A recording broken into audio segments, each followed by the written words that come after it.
नमस्कार विद्यार्थी मित्रांनो, माझं नाव अरविंद सिरसाट आणि आपली इंजिनिअरिंगमध्ये परत एकदा तुमच्या सगळ्यांचं खूप खूप स्वागत आहे. आपला आजचा डे 1 असेल 10 मिनिट शोचा. हे 10 मिनिटं प्रत्येकाचे स्वतःसाठी. तर 10 मिनिटात काय-काय प्रॅक्टिस करून दिलं जाईल, तर 10 मिनिटात अतिशय बेसिक, मॉडर्न आणि एडवान्स तिन्ही लेव्हलच्या क्वेशनची प्रॅक्टिस होणार आहे. जेणेकरून तुम्हाला कळेल तरी की मी किती पाण्यात आहे. टॉपिक बेसिक इलेक्ट्रिकल जरी घेतला असला मी, तरी एक्झामला आलेले प्रिव्हियस इयरचे क्वेशन्स कमी वेळेमध्ये जास्तीत जास्त कॉन्सेप्ट डिलिव्हर करण्यासाठी हा पर्टिक्युलर सेशन असेल. राइट आहे ना? तर सेशन जॉइन किंवा सेशन स्टार्ट करण्यापूर्वी 2 महत्त्वाची इन्स्ट्रक्शन. इन्स्ट्रक्शन नंबर 1, जेही मुलं हा सेशन बघतात आहे, जर त्यांना याची पी-डी-एफ हवी असेल, तर टेलिग्राम जॉइन करून घ्यायचं असेल, आपली इंजिनिअरिंग याच्यावर या क्वेशनची पी-डी-एफ प्रॅक्टिस तुमच्या नंतरच्या प्रॅक्टिससाठी दिली जाईल.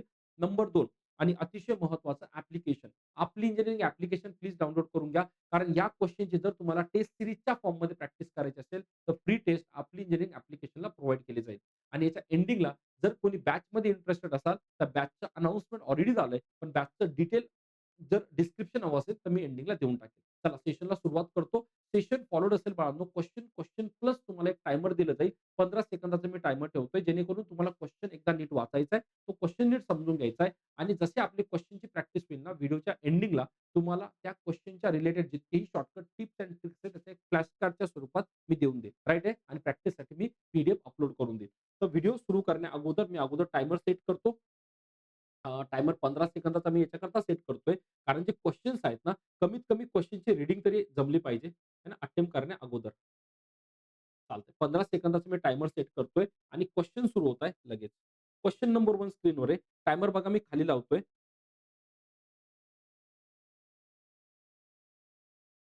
टायमर सुरू होतो आता. चला पटापट सुरू करा.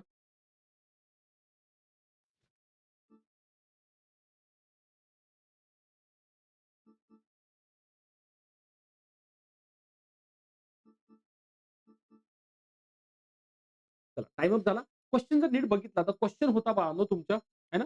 क्वेशन होता तुमचा बेसिक इलेक्ट्रिकल आणि इलेक्ट्रॉनिक्स मधला, ज्याच्यावर डायोड नेहमी परीक्षेला क्वेशन विचारला जातो. हा जो क्वेशन होता याच्यामध्ये मला झिन्नर डायोड विषयी माहिती विचारली होती. बघा अतिशय महत्त्वाचा डायोड आहे, जो परीक्षेला वारंवार विचारला जातो. झिन्नर डायोड विषयी जेव्हाही प्रश्न पडणार बघा, which of the following is true about zener diode? Zener diode बद्दल खालीलपैकी कोणती गोष्ट ट्रू आहे? एक, it is reverse bias. B, conduct in both direction. C, used as a light emitting diode. D, act as a short circuit in forward bias, and it is not used in power electronics.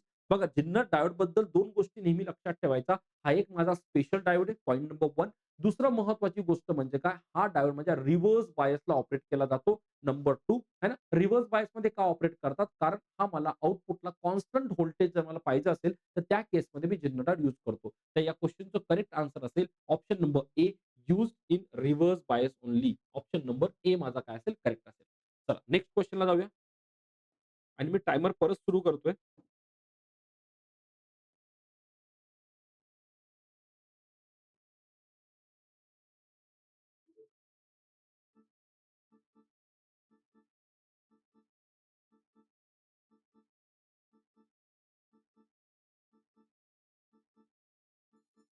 चला time up. Question विचारलाय, की खालीलपैकी कोणता voltage regulation म्हणून वापरतो? लक्षात ठेवा voltage रेग्युलेशनचा अर्थ होतो मला आउटपुटला कॉन्स्टंट व्होल्टेज मिळणे. अगोदरचा मीनिंग लक्षात घ्या. व्होल्टेज रेग्युलेशन म्हणजेच काय? माझं व्होल्टेज मला काय करायचं आउटपुटला एक फिक्स व्होल्टेज मला जर हवं असेल तर कोणता डायोड मी वापरणार? जसं मी आता जस्ट एक्सप्लेन केलं, हा माझा दुसरा, तिसरा कोणता नसून व्होल्टेज जिन्नर डायोडच असतो. त्याच्या 2 कामासाठी. एक तर बोलतो, की मला व्होल्टेज रेग्युलेशन म्हणून हवंय किंवा मला कॉन्स्टंट व्होल्टेज म्हणून हवंय. या दोन्ही गोष्टी माझ्या जिन्नर डायोड करतात पुढे, राइट आहे ना? तर माझं कोणतं डायोड असेल हे? जिन्नर डायोडच असेल. तर जिन्नर डायोडबद्दल मला 2 गोष्टी आज कळल्या असतात. एक, it is operate in the reverse bias. हे तुमच्या एक्झामचे प्रिव्हियस इयरचे क्वेश्चन आहे. नवीन असा काहीच तमाशा नाहीये ना. जे मागे होतं, जे विचारलं गेलं त्याचे क्वेश्चन मी रिपीटेडली घेतोय. तर एक काय, हा रिव्हर्स बायसला ऑपरेट होतो. दुसरा काय, याला ॲज अ व्होल्टेज रेग्युलेटर म्हणून सुद्धा मी वापरतो. राइट आहे. चला नेक्स्ट क्वेशनला जाऊया. टायमर सुरू करतोय.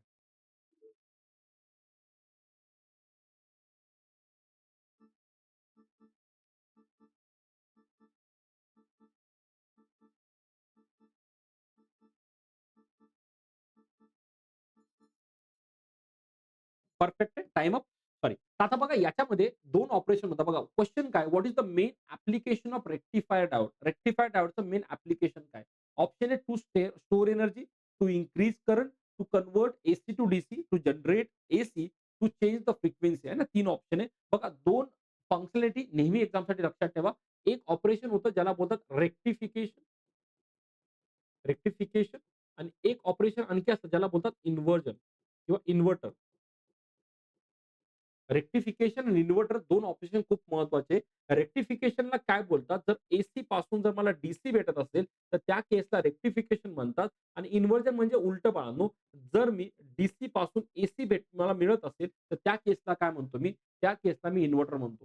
एवढंच नाही, जर मला AC to AC, AC to AC हे पण सांगून देतो. एक्स्ट्रा ज्ञान पाहिजे आहे ना. जर मी एसी टू एसी किंवा डीसी टू डीसी कन्व्हर्जन जरी करतोय ना, तर या प्रोसेसला आपण चॉपर आहे ना, पॉवर इलेक्ट्रॉनिक्सचा चॉपर सर्किट वापरतो. जे काय करतं एसी टू एसी किंवा डीसी टू डीसी कन्व्हर्ट करण्यासाठी मला मदत करतं. पण माझ्या इम्पोर्टंट टॉपिक कोणते? हे पहिले 2 इन्व्हर्जन आणि कोणतं रेक्टिफिकेशन.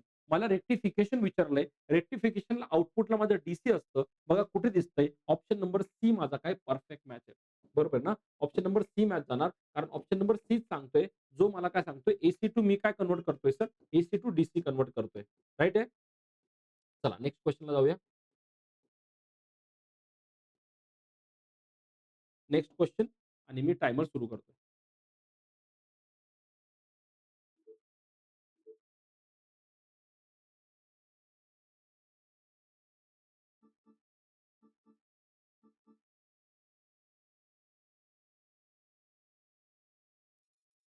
त्याला टाइम अप क्वेशन विचारला होता बाळांनो कॅपॅसिटरचा, आहे ना? क्वेशन कोणाचा होता माझा? कॅपॅसिटरचा क्वेशन विचारला होता. कॅपॅसिटर मधले काही महत्त्वाचे पॉइंट तुम्हाला मी कॅपॅसिटरचे काही महत्त्वाचे पॉइंट पहिले सांगतो. कॅपॅसिटरचं काम काय असतं? आहे ना? कॅपॅसिटर करतो काय? नीट ऐका. सगळ्यात पहिले कॅपॅसिटर काय करतो? हा माझा एनर्जी स्टोरेज डिव्हाइस आहे. हा एनर्जी स्टोअर करतो. एनर्जी काय करतो? स्टोअर करतो. कोणत्या फॉर्ममध्ये स्टोअर करतो सर? तर चार्जच्या फॉर्ममध्ये स्टोअर करतो. एनर्जी कोणत्या फॉर्ममध्ये स्टोअर करतो? माझ्या चार्जच्या फॉर्ममध्ये एनर्जी स्टोअर करतो. सर काही फॉर्म्युला आहे का? येस, बिलकुल formula E equals to 1/2 CV चा स्क्वेअर हा त्याचा एनर्जीचा फॉर्म्युला आहे. है ना? दुसरा महत्त्वाचा कन्सेप्ट. तिसरा महत्त्वाचा कन्सेप्ट सर हा जो आहे याच्यामध्ये माझं कन्स्ट्रक्शन कसं असतं? आपण 2 प्लेट वापरतो बाळांनो. त्या 2 प्लेट मध्ये जे अंतर असतं ना, ते अंतर असतं माझं काहीतरी डिस्टन्स D. 2 इलेक्ट्रिकल कंडक्टर वापरतो, ज्याच्या दोघांमध्ये डिस्टन्स D आहे. त्या केसमध्ये एका प्लेटवर नेहमी पॉझिटिव्ह चार्ज असतो, तर दुसऱ्या प्लेटवर नेहमी कोणता माझा निगेटिव्ह चार्ज असतो. ठीक आहे ना? मग जो याचं जर कॅपॅसिटन्स विचारलं C, तर ते असतं माझं एप्सिलॉन A अपॉन D. तर 2 फॉर्म्युले रिवाईज झाले. एप्सिलॉन काय सर माझं? ही माझी परमिटिव्हिटी आहे, A माझा एरिया आहे आणि D माझा डिस्टन्स आहे. एरिया कोणाचा सर माझ्या राइट ना? मग सर या मध्ये काय असतं? दोघा प्लेटच्या मध्ये काय असतं? ते नेहमी लक्षात ठेवा. या दोघा प्लेटच्या मध्ये असतं माझं डायइलेक्ट्रिक. Dielectric material. डायइलेक्ट्रिक म्हणजे कोणतं मटेरियल? जे मटेरियल कंडक्ट करत नाही. No conduction. ज्याला कोणत्याही प्रकारचं कंडक्शन नसतं. तुम्ही त्याला insulator kind of thing conduct करू शकता, म्हणजे ट्रीट करू शकता. त्यालाच मी डायइलेक्ट्रिक म्हणतो. डायइलेक्ट्रिकमध्ये काय-काय असतं सर? डायइलेक्ट्रिकमध्ये तुमचं बघा एअर, नंतर काय असू शकतं तुमचं एअर झालं, प्लास्टिक, नंतर पेपर, एअर, प्लास्टिक, पेपर, नंतर मायका, हे नंतर ऑइल, नंतर वॉटर नाही. ठीक आहे ना? तर एवढ्या सगळ्या गोष्टी मी ॲज अ डायइलेक्ट्रिक म्हणून काय करू शकतो? ट्रीट करू शकतो. तर आय होप थोडंसं मी कॅपॅसिटर तुम्हाला बेसिक देऊन दिलं असेल. याच्यावर पण कधी-कधी क्वेशन पडतो एनर्जीवर. कधी-कधी या रिलेशनवर क्वेशन विचारतात. जर मी डिस्टन्स डबल केलं, हाल्फ केलं तर कॅपॅसिटन्स काय होणार? कधी एरियावर क्वेशन पडतो. परमिटिव्हिटीवर कोणत्याही प्रकारचा क्वेशन पडत नाही. परमिटिव्हिटी म्हणजेच काय? की माझ्या या मटेरियलमधून तो किती माझा अलाऊ करतोय, है ना? त्या चार्जेसला किती अलाऊ करतो त्यालाच मी काय म्हणतो? परमिटिव्हिटी म्हणतो. राइट आहे ना? तर इथं जर विचारलं, की 2 मटेरियल का असतं? तर ऑप्शन सरळ काय ना इलेक्ट्रोलाइट. इथं एअर ऑप्शन का येणार नाही सर? कारण एअर ओन्ली म्हणलंय. एअर ओन्ली कसं असेल? फक्त एअर असतो असं बिलकुल नाही ना. एअर पण असू शकतो, प्लास्टिक पण असू शकतं, पेपर असू शकतं, मायका पण असू शकतं, ऑइल पण काही पण असू शकतं. Dielectric can be anything. फक्त एअर म्हणलं असतं तर मी सी एंड डीला गेलो असतो. कारण एअरच्या अलावा पण दुसऱ्या गोष्टी असतात. तर करेक्ट ऑप्शन मॅचिंग ऑप्शन कोण जाणार? ऑप्शन नंबर सी जाणार. क्लिअर आहे? चालतं चला. नेक्स्ट क्वेशन आणि मी लगेच टायमर सुरू करतोय.